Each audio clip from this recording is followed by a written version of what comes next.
Welcome to the Sleepover podcast, a sacred space created for the girls to have some much needed girl talk centered around everything healing, self-development, faith, and self-love. I'm your host, Rakisha Cox.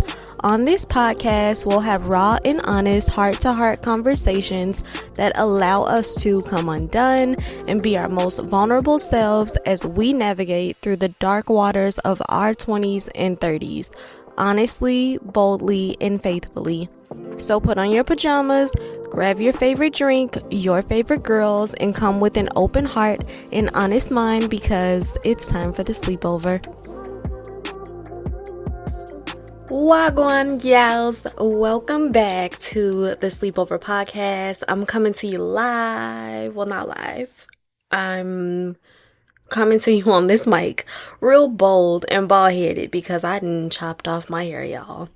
I have been contemplating chopping off all of my relaxed hair for months now, and I finally decided to just chop it off, and I felt giddy and excited when I did it, and it just felt so good and like weird at the same time. But here's the thing. I thought my hair was going to be like a loose 4B curl type. It's giving real like 4C over here, like very coily, real small curls and coils. And yeah, it's giving real 4C over here. I'm a little devastated, but I'm still just in awe of my curls and just how beautifully they coil. I just have to get used to having short curly hair. I have to figure out what styles work best for my head shape with this length. Nonetheless, it is such a blessing to have a head full of curly, natural hair. So the day after I cut my hair, I went to run errands and I decided to put on some makeup and, get the new effect of my hair. You know how girls are. Like once we get our hair done or get a new hairstyle, we gotta get the fit going. We gotta get everything, all the things going. So I got all the things going, right? I did my makeup and I just felt off. And that was until I actually decided to wash most of my makeup off of my face. I'm just realizing I just like myself natural these days. Like whenever I put on makeup nowadays, it's giving clown. It's giving Ronald McDonald. It's giving slap a red nose, girl, because you look like a clown. You look like a clown. I don't know. I don't know what it is, but I just am really, really liking to go all natural these days, and that's the best way to be sometimes. Don't get me wrong, I am a glamour girl still. I love my makeup, I love my nails, but I just love my naturally beautiful face and hair, and I'm learning to just embrace the essence of me naturally. So I'm really, really excited to go on this new natural hair journey. I can't even remember ever being natural. So this just feels like the first time in my life that I've been natural. But in other news, y'all, Earth is ghetto. The US is ghetto. I saw this post one day that said living above the US must feel like living above a meth lab, and I cackled because poor Canada, they must be clutching their pearls and side-eyeing us. Now, I'm not a political girly by any means, and if you're not a US listener, hello, hi, welcome to the jungle. But the president then dropped out of the race. He said it's above him now. VP Harris stepped in with her boar bristle brush silk press. My lisp just tried to play me. I didn't appreciate that. That alliteration was hard, okay? It was really, really hard. But Trump also almost got his muffin cap peeled back blue. I don't know if that's appropriate to say. Like, is it too soon? He almost got his muffin cap peeled back blue with an attempted assassination. The Olympics are going on and the athletes are shading each other. Unemployment rates are rising again like they were in 2020. it is a lot going on right now. Honestly, I think the US just needs like a hard reset. I think we all need a week off from work just to do our research on who to vote for. Not even just the presidential election, but congressmen and women and judges. It's not just reduced to who's going to be president over the country, but also who are the decision makers behind things. Like Roe versus Wade got overturned, and that shifted things for women. These are the types of things that we need to consider when voting. Our rights are at stake. Like I said, I'm not political. I just have common sense and opinions. Common sense and opinions. That's all I got. That's all I got. But yeah, girl. The US is ghetto right now. Earth is ghetto. But speaking of Earth being ghetto, let's vibe right on over to our Vibes on Ice segment, okay? And our song for today is actually Earth is Ghetto. See what I did there? Yeah. It's by, I believe her name is Aliyah Sheffield, and she is an amazing singer. Honestly, go listen to the whole EP that Earth is Ghetto is on. If I'm not mistaken, I think the EP is actually called Earth is Ghetto, but amazing singer, really good song, really good voice. Earth is Ghetto. That's what it's called. But also, as promised, I said that I was going to give you guys some summer bops. So our second song is Summer Friends by Chance the Rapper. And this song just takes me back to like summer 2016. I know summer 2016 has been trending on TikTok because what a time to be alive. I just remember being in college and living my best life. That was probably like, out of all the summers that I actually stayed on my college campus for the summer 2016 was by far the best summer. And that song just takes me back to that summer. So, Summer Friends by Chance the Rapper and Earth is Ghetto by Aliyah Sheffield. And then for our little drinky drink, we're just making an adrenal cocktail, and all you really need is some freshly squeezed orange juice, some coconut water. I like to put a little aloe vera juice with mine, and then a pinch of sea salt. Really, you can use, I've seen people use grapefruit juice instead of orange juice. I think you can use like pineapple juice. Really, all you need is like any source of vitamin C, potassium, and sodium, and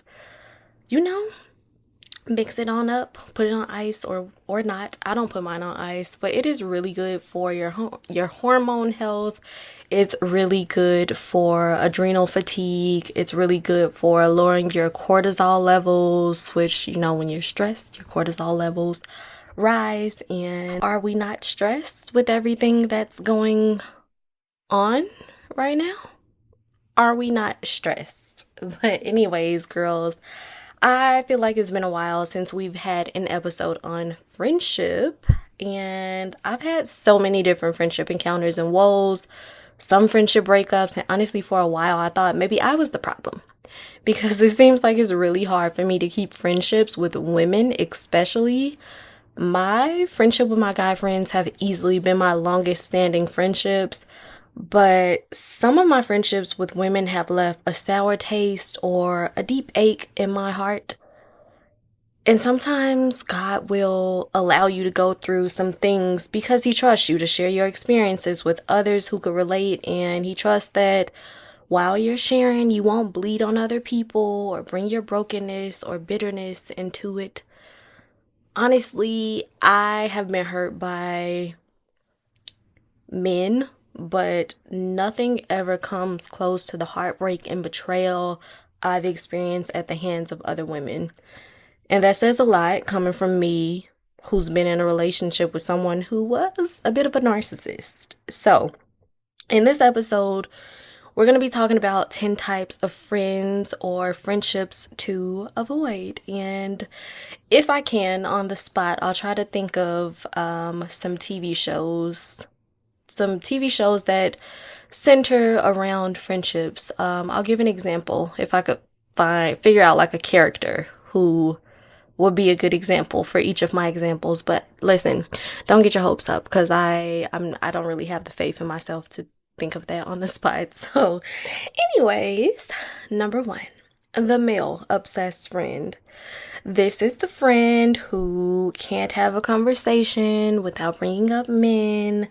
She can't have girl time without bringing up men or needing to be around them or talk to them. I have had a couple friends who were like this, and it was quite annoying. I'd even like to argue that I probably was this friend at some point. And I probably should have said this before, but a lot of these examples, you can have friends who have more than one of these examples. And I also just want to say, maybe you were this friend at some point, because some of these, I was this friend at some point. But yeah, with the male obsessed friend, she just, her mind is always on men. Her mind is always on men. Like, she does not know how to function without a man being in her life, without having some type of male attention or validation. It is really annoying, especially when you're trying to have a girls' night or something and her focus is elsewhere because she's needing male attention. Something like that. This is also the type of friend that will snake you out just for male attention. Like, as long as she's getting some type of male attention, you will always be on the back burner. It doesn't even matter. Like, this girl does not know who she is. If men aren't in the picture, male attention will always trump you. And I feel like even with these friends, you have to be careful. Because, like I said, she might snake you out just for male attention and things like that. But, like, I've been in situations where I was out with one of my friends. First of all, I didn't even want to go out, but I went out because she said she hadn't been out in a while and she wanted to go out. So we went out, and I told her I wasn't comfortable getting in an Uber by myself. Like, I didn't want us to separate. Um, I didn't want us to separate because around this time, like, human trafficking and things like that was really, really big in the news and things like that. So I just didn't feel comfortable. But anyways, we went out, we Ubered to the place together, and I was ready to go. It was almost last call, and she wanted to stay for another like 15-30 minutes. She wanted to stay, and I'm like, I really would like to go. Like, I'm ready to go. Like, I didn't even want to come out. I only came out for you. And so basically, long story short, I had got us an Uber because she did say that she was coming with me. And once the Uber got there, I called her because she just randomly got lost. And I called her. I was like, where are you at? The Uber's here. And I'm literally like 1 foot in the Uber, 1 foot out on my phone talking to her, like trying to figure out where she's at. And she was just like, oh, just go ahead. I'm gonna stay here. And I'm like, oh, okay, great. And so it turns out she wanted to stay there because I think she just really was looking for some male attention that night. Like, she's talking to this guy, and I guess she just didn't want to come up off him for, I don't know, 15 minutes that she could have just went home. But yeah, that's just an example. So as far as the TV show, you know, I love me some Sex in the City, and this is the person that came to mind when I was thinking about that. Miss Samantha Jones. Miss Samantha Jones. Always ditching the girls for a guy, always needing validation and male attention. Miss Sammy Jones, y'all. And number two, we have the envious and jealous friend, also probably the one who wants to be you. This friend competes with you. She shades you. She's never happy for you when you win. Basically, she's the anti-girls girl who often will disguise herself as a girl's girl. But this is the friend who exhibits weirdo behavior. I don't know if this is a bad example because I don't know where you fall on the spectrum on insecure with the whole Molly and Issa situation, but I do feel like Molly was giving weirdo vibes, especially when she just didn't seem like she was happy once Issa started winning and started bettering herself. So I'm gonna put Molly down as this type of friend to a certain extent. Don't come for me. But next up, number three, the gaslighter, the one who doesn't take accountability. I've had bad experiences with this too. The one who, when you try to express yourself, like, hey, maybe you could correct this, or hey, I didn't like when you did this, didn't like how you said that, they try to come back and they blame shift and just somehow it's always your fault. I don't have an example for this one, but definitely watch out for that, especially when you are in some type of conflict when that friend with that friend. The gaslighting usually comes up then. And number four, the taker. She takes emotionally, financially, mentally. Mama just drains you of everything that you have and she never knows when enough is enough. Usually these type of friends are energy vampires. They'll drain your wallets. They overstay their welcome. They take. Takers. And I feel like this can also double as like the entitled friend, which is our next one. But an example of this type of friend would be Lynn on Girlfriends. Overstayed her welcome, always felt entitled to what Joan had, just a taker. Just a taker. Anyways, number five, the entitled friend. Also could be the codependent friend. She feels entitled to your time, your energy, your resources, and usually she's really possessive over her friends. I don't want to put a her to this. Like I don't want to put a gender to this because if you're like me, you have guy friends, or you have non-binary friends, just friends in general. I'm just saying her because this is a podcast for girls. So, yeah. But don't take it personal. It literally could be for your guy friends or whoever.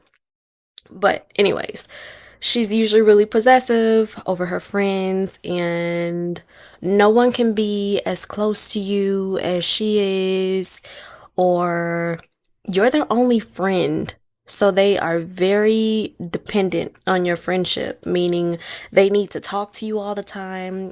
You're their entire social life. So when you pull away a bit naturally, because you're probably feeling a bit smothered, um, they flip out because they don't have access to you like they once had.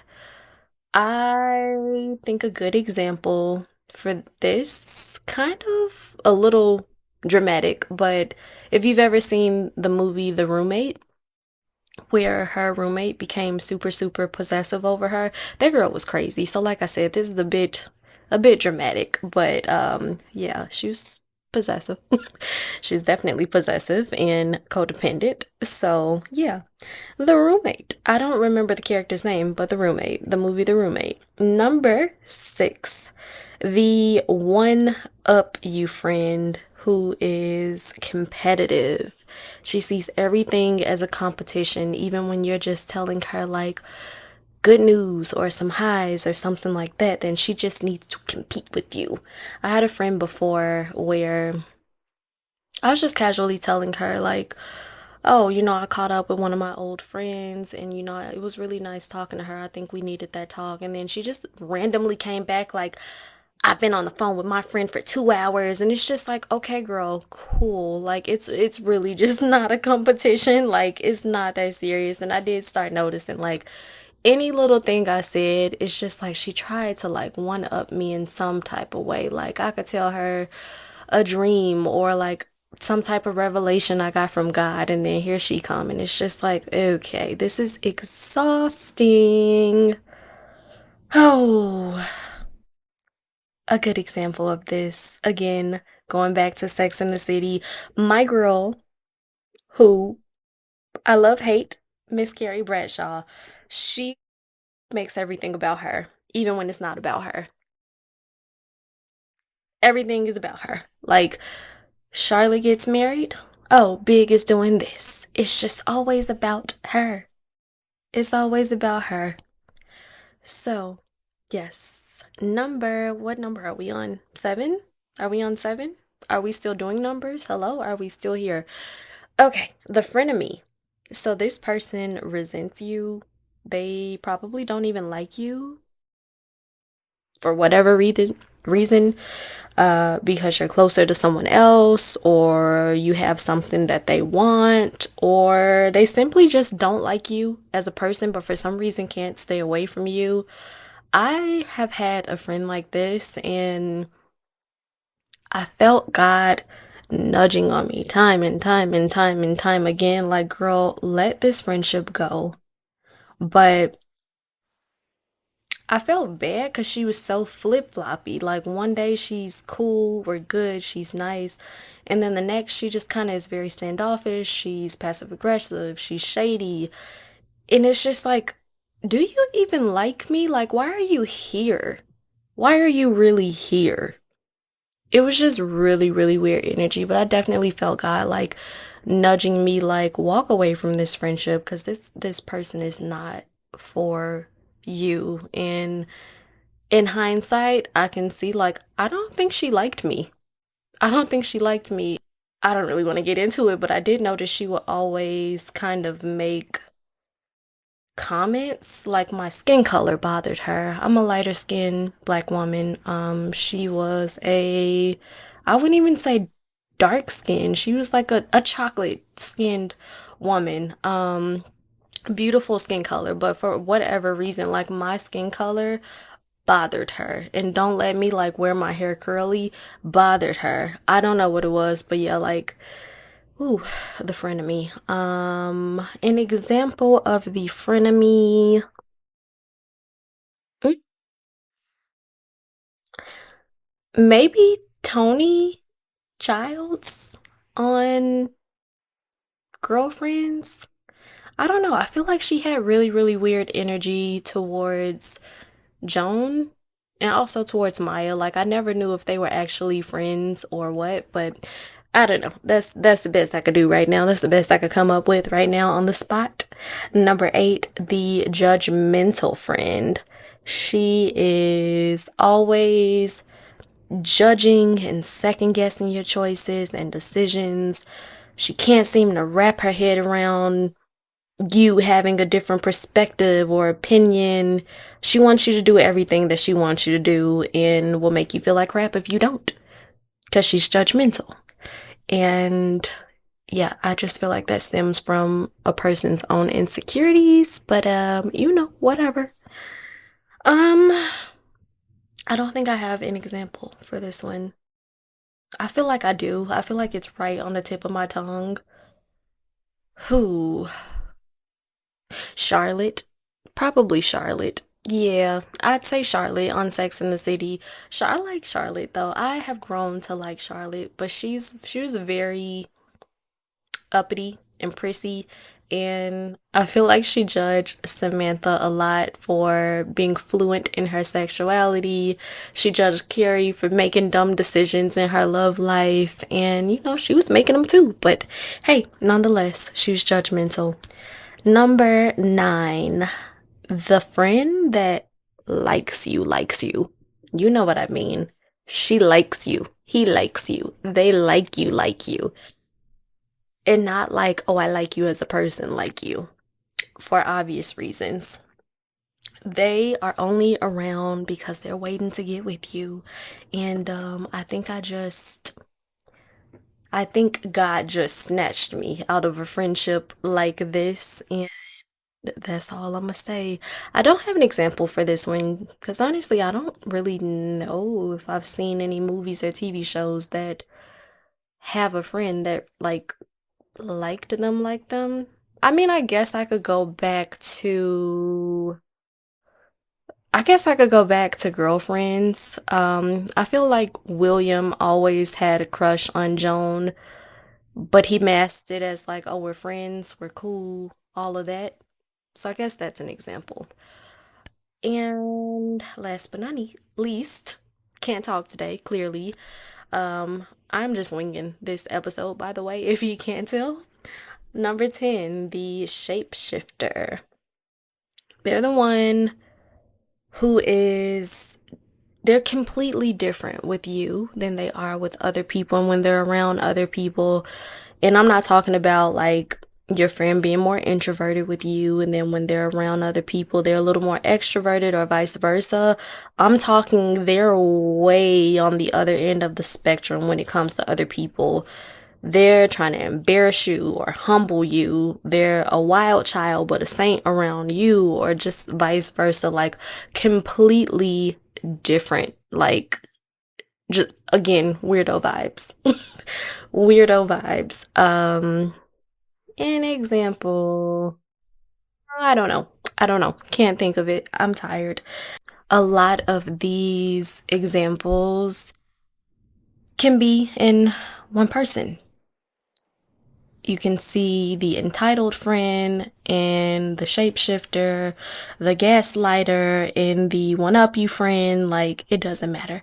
But it also just doesn't matter who this person is, how long you've known them, how close they are to you.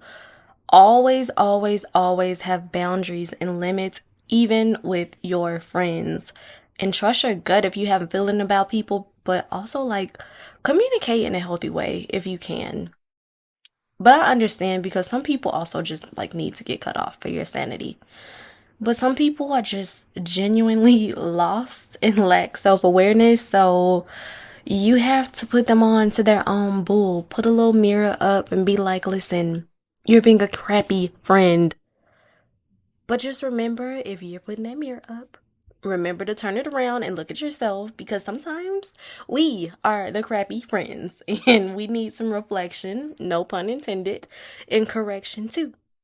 But don't ever feel bad for ending a friendship that doesn't feel safe or feel right for you. Trust yourself and just take your own side, especially if you have someone that is gaslighting you or making you feel like you're crazy. Toxic just ain't reduced down to romantic relationships. There are toxic friendships as well. I feel like sometimes we stay in toxic friendships out of the fear of being lonely, and I've been there. I've stayed in friendships and dated someone longer than I should have because I didn't want to be lonely. It's like if I get rid of this person in my life, then who am I going to hang out with? Who am I going to spend time with? Who am I going to talk to and text all day? My phone is going to be dry. I'm not going to have any plans. We stay in friendships solely based on this habit and comfort zone that we've created around this person, because more than our mental, emotional, and spiritual safety, we get so attached that we find it hard to let go when God is trying to pry our hands off of them. And it takes God spiritually slapping us across our forehead with his sandal. And so it looks like these explosive and dramatic friendship breakups where you end up getting hurt because you was never gonna let go. You wasn't gonna get up off that person. Even though you learned all the lessons you needed to learn. I call it paying your karmic debt. You paid your karmic debt and then you're supposed to move on. But sometimes we don't, just out of the fear that nobody else will come into our life. Like, yeah, you might have to be lonely for a while. You might not have plans all the time. You might have to crave deep intimacy and connection for a season, but like holding on to a toxic friendship until you can't no more is never the answer. I pray that God will allow the people who are better aligned with your present and future to come into your life. And I pray that he'll teach you how to steward over those friendships. But baby girl, don't ever feel like you have to stay in a toxic friendship because of lack.